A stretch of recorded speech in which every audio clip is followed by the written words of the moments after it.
En grandissant, nous avions tous ce jouet qui nous faisait nous sentir confiants et beaux. Mais que se passe-t-il lorsque ce jouet ne reflète pas la diversité et l'unicité de vous maintenant adulte ? Dans cette vidéo, nous allons explorer l'incroyable parcours de la poupée emblématique, Barbie, et comment elle ouvre la voie à la promotion de la positivité corporelle et de l'inclusivité pour les filles du monde entier. Préparez-vous à être inspiré, responsabilisé et prêt à adopter votre propre beauté unique. Commençons par comprendre ce qu'est la positivité corporelle. En termes simples, la positivité corporelle est un mouvement social qui encourage l'acceptation et l'admiration de tous les types de corps. Le mouvement cherche à remettre en question et à défier les normes de beauté inaccessibles et les normes sociétales qui soutiennent une image corporelle négative, et promeuvent et perpétuent la honte corporelle, ainsi que l'intimidation pure et simple. Fondamentalement, la positivité corporelle encourage les individus à adopter leurs caractéristiques physiques uniques et individuelles, y compris celles que la société considère comme des défauts ou des imperfections, et à s'aimer soi-même. Nous parlons de votre forme, de votre taille, de la couleur et de la nuance de votre peau, de votre alopécie, de votre vitiligo, de la longueur et de la texture de vos cheveux naturels, tout cela.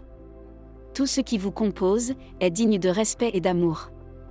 Le mouvement encourage chacun à faire passer sa propre santé physique, mentale et émotionnelle avant les normes culturelles ou la validation extérieure, afin de favoriser l'acceptation de soi, les soins personnels et l'amour de soi. La positivité corporelle concerne un vous en bonne santé. Toi-même. Examinons donc d'abord la manière dont les normes sociétales et les normes de beauté irréalistes ont perpétué la honte corporelle, tout en promouvant davantage une image corporelle négative. Premièrement, et c'est un gros problème, et c'est la société qui promeut le concept d'un type de corps idéal. Ce type de corps idéal est généralement décrit comme désirable et digne d'acceptation et d'attention, ce qui renforce l'idée que tous les autres types de corps sont inférieurs, inacceptables et inférieurs. Comme vous pouvez le voir, cela peut facilement conduire à des sentiments d'inadéquation, d'embarras, voire d'humiliation et de honte, pour ceux qui ne correspondent pas au type de corps que la société promeut. Et quel est ce type de corps typique, socialement promu et acceptable ? C'est être mince. La minceur a longtemps été associée à la beauté, ce qui a amené de nombreuses personnes à croire que pour être jugée attirante, elles devaient avoir un poids ou une taille spécifique. Elles doivent avoir une poitrine parfaite, une petite taille serrée et un beau derrière. Comme nous le savons tous, une multitude de troubles de l'alimentation et de problèmes de santé mentale en ont résulté, car les femmes se sont donné beaucoup de mal, et à l'extrême, pour répondre à ce que la société les a convaincues d'être normales, acceptables et aimables, quand il vient à leur corps. En plus de cela, il y a ceci, et c'est l'objectivation du corps des femmes, à travers les médias sociaux et de masse. Cela crée des attentes déraisonnables et une pression pour se conformer à certaines normes physiques. En conséquence, ceux qui ne respectent pas ces normes, ce qui, pour être honnête, est la plupart d'entre nous, peuvent éprouver des sentiments d'insécurité, de gêne et de honte. Ensuite, s'ajoute à tout cela, l'effet qu'un manque de diversité et de représentation peut avoir sur les sentiments que l'on a sur soi-même. Les gens peuvent se sentir exclus, marginalisés et sous-représentés en raison d'un manque de représentation et de description diversifiée dans les médias. De même, cela peut entraîner une faible estime de soi, des sentiments d'inadéquation et de honte également. Ensuite, il y a l'intimidation et la honte corporelle. Malheureusement, ces comportements sont malheureusement répandus dans notre société, et perpétuent l'idée que certains corps sont meilleurs ou pires que d'autres. Ce qui se traduit pour beaucoup par le fait que certaines personnes sont meilleures ou pires que d'autres. Plus traduit, je suis meilleur que toi. Tu es pire, ou en dessous, ou pas aussi bon que moi. Ne voyez-vous pas à quel point il est facile pour une personne d'éprouver des sentiments de rejet, de honte et d'indignité, à la suite d'être constamment bombardée à propos de son apparence ? Cela commence souvent avec nous en tant que simples filles, nous suit dans notre adolescence à mesure que nous traversons la puberté, puis continue de nous entraîner dans la féminité. Diverses plateformes de médias sociaux, de télévision, de films, de presse écrite, malheureusement, chez nous. Les mères bien intentionnées peuvent involontairement être aussi dommageables que les filles méchantes du lycée. Comment ? Parce que les deux se concentrent sur l'apparence de la fille. L'un étant méchant et haineux à ce sujet, l'autre par amour, mais les deux ayant le même effet et le même résultat, et cela laisse la fille avec des sentiments de tristesse, étant inacceptable, parce qu'elle se considère comme laide et donc mal aimée, parce qu'elle ne répond pas à leurs normes. Alors, comment la poupée Barbie s'intègre-t-elle dans notre discussion sur la positivité corporelle ? D'une manière formidable et positive. Barbie a subi des changements majeurs au fil du temps, pour favoriser l'inclusion et la positivité corporelle. En 2016, Mattel, les fabricants de Barbie, a introduit 3 nouveaux types de corps dans sa gamme de poupées. Une Barbie tout en courbe, une petite Barbie et une grande Barbie. Ensuite, Mattel est allé plus loin et a élargi sa gamme pour incorporer des poupées Barbie de divers tons de peau et textures de cheveux, reflétant un plus large éventail d'ethnies et de cultures. En plus de cela, il y a des poupées Barbie en fauteuil roulant et une autre avec un membre prothétique. Bien qu'il y ait des critiques qui pensent que les changements de Mattel sont un peu en retard et qui remettent en question les motifs, nous n'avons pas de chien dans ce combat. Quelles que soient les raisons des changements, notre état d'esprit vaut mieux tard que pas du tout.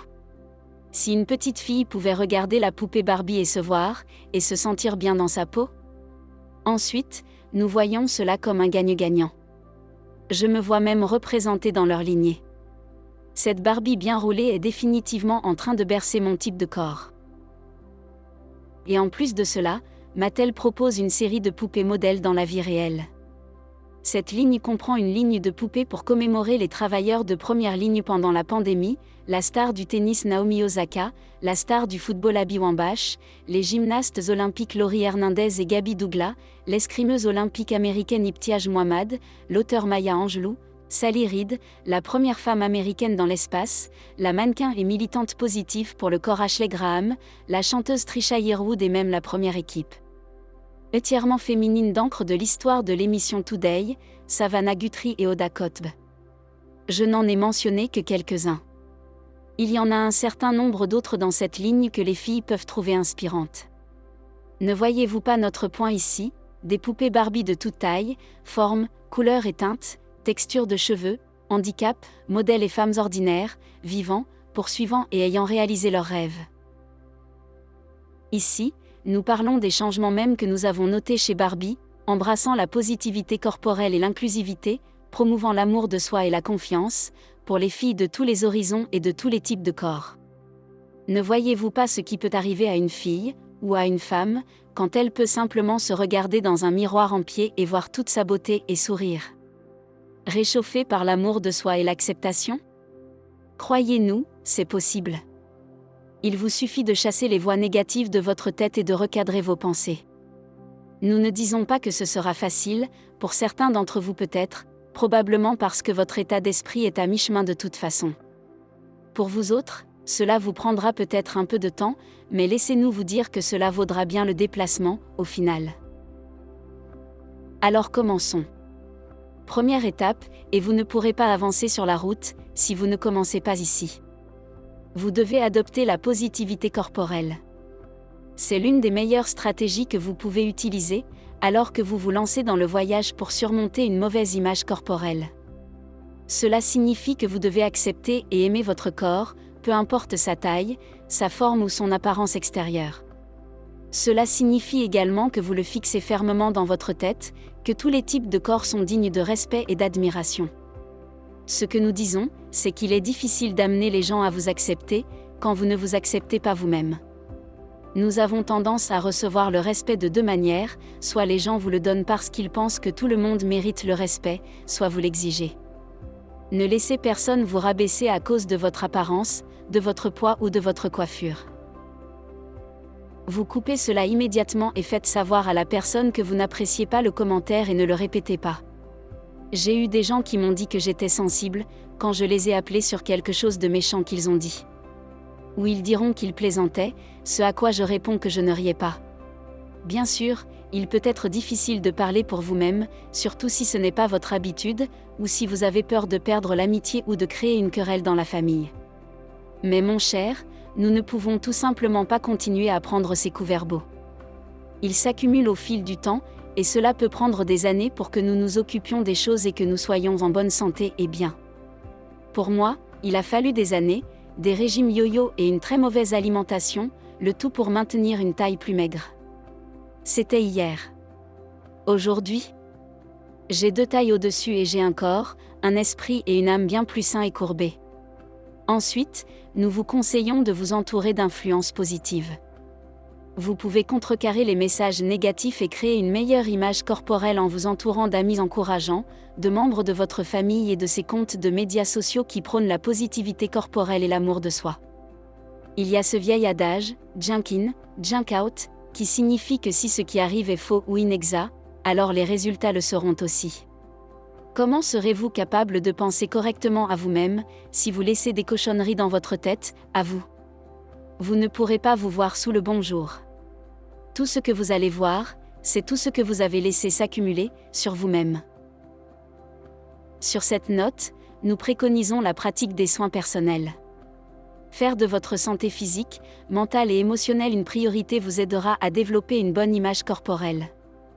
En plus de cela, il faut faire de l'exercice régulièrement, dormir suffisamment et prendre du temps pour des activités agréables et relaxantes. Prendre soin de soi n'est pas égoïste. C'est la clé d'un vous équilibré et bien équilibré. En fin de compte, un toi qui s'aime et s'apprécie. Un toi qui est digne d'acceptation et de respect. Ensuite, vous voulez vous éduquer, ainsi que les autres, les filles et les femmes de votre environnement immédiat. En sensibilisant, en encourageant la positivité corporelle, en discutant des impacts négatifs de la honte corporelle et des normes de beauté irréalistes et inaccessibles. C'est une bouchée, non? Mais tout est extrêmement important. La vie et la santé mentale globale des femmes de votre vie comptent énormément. Vous êtes responsable de travailler pour une fille, une nièce, une cousine, une sœur, une meilleure amie et plus en bonne santé et bien équilibrée. L'idée du village, non? Le village se déverse en vous, et vous refluez vers le village. Vous pouvez prendre des mesures supplémentaires si vous le souhaitez, en investissant dans la promotion de la conscience de la positivité corporelle. Vous pouvez le faire par l'intermédiaire des groupes, des organisations et des entreprises que vous soutenez. Ces organisations qui promeuvent la positivité corporelle, l'inclusion, qui préconisent des changements de politique qui favorisent la diversité, et les organisations qui dénoncent la honte corporelle et l'intimidation. Encore une fois, le but de tout cela est que vous arriviez quelque part. C'est le but du voyage. Pour que vous arriviez à la place de l'acceptation de soi et de l'amour de soi. Et à quoi espérons-nous que vous ressemblerez à la fin du voyage? Nous nous attendons à ce qu'une femme bascule un plus grand niveau d'estime de soi. Nous savons qu'adopter la positivité corporelle peut aider à améliorer l'image de soi, en favorisant l'acceptation de soi et l'amour de soi. Lorsqu'une femme est à l'aise et confiante dans sa peau, elle est plus susceptible de se sentir bien dans sa peau et dans ses capacités. Ensuite, il y a une amélioration de la santé mentale et physique. Adopter la positivité corporelle peut améliorer le bien-être général, entraînant une réduction de l'anxiété, de la dépression et du stress. Il peut également conduire à une meilleure santé physique en favorisant des habitudes saines. Lorsqu'une femme se sent bien dans sa peau et valorise son corps en donnant la priorité à sa santé, elle est moins susceptible d'éprouver des émotions négatives et du stress sur son apparence et est plus susceptible de s'accepter. Elle est plus susceptible de se respecter et de s'apprécier, ce qui se répercute ensuite sur elle en prenant soin d'elle-même. Prendre soin de soi à tous les niveaux. Dans tous les aspects de sa vie. Ensuite, il y a une plus grande confiance en soi et une vie plus épanouie. En adoptant la positivité corporelle, une femme peut développer une plus grande confiance en elle-même et en ses capacités, ce qui peut conduire à un plus grand sentiment d'autonomisation, une volonté de prendre des risques et une excitation à poursuivre ses objectifs et ses rêves. En plus de cela, elle peut développer une plus grande résilience face aux défis et aux revers, ce qui renforce sa capacité à rebondir après des situations difficiles et à s'épanouir. Ne voyez-vous pas comment tout cela peut contribuer à une vie d'acceptation de soi et d'amour de soi? Lorsqu'une femme est à l'aise dans sa peau et embrasse ses qualités uniques, elle est plus susceptible de vivre une vie heureuse, satisfaisante et épanouissante. N'oubliez pas, chers amis, que votre corps est votre temple et que vous méritez de vous y sentir en confiance et à l'aise. Adopter la positivité corporelle n'est pas toujours facile, mais cela en vaut toujours la peine. Commencez petit. Prenez-le un jour à la fois et souvenez-vous toujours d'être gentil avec vous-même. Continuons à diffuser le message de la positivité corporelle, vous dans votre environnement et moi dans le mien, Et ensemble, nous pouvons tous travailler pour créer un monde où chacun se sent autonome et beau dans sa peau. Merci d'avoir regardé. Jusqu'à la prochaine fois.